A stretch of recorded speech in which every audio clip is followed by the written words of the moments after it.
"12 years my kingdom stood, no political disputes or people misunderstood, so I saw my world as perfect for all eternity, until that very kingdom crumbled in my hands, turning to dust as it fell, never to hit the ground, never to turn to sand, coal, or even a precious diamond, only to be gone, gone with the wind, taken and scattered throughout the world like my memories, never to be found again, with no one in this world to help me with representation, not even myself.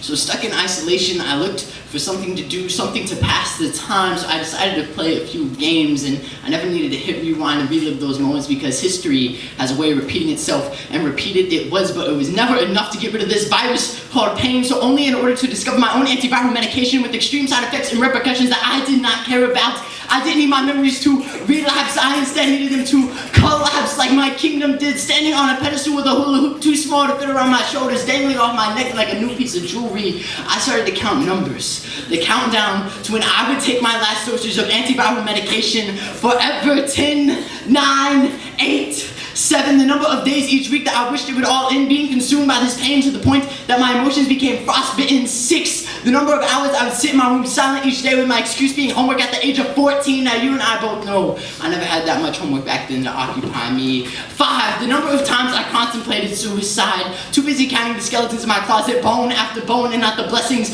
bestowed upon me. 4, the number of chambers in my heart that ran cold from the virus's toll on me. Instead of blood pumping in and out of my heart, it pumped out of my wrist.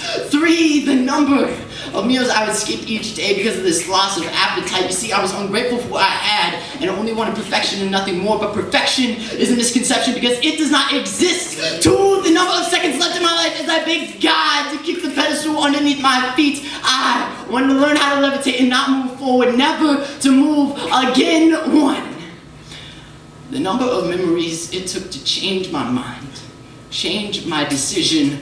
1, the number of people that stood in that room in both disgust and relief.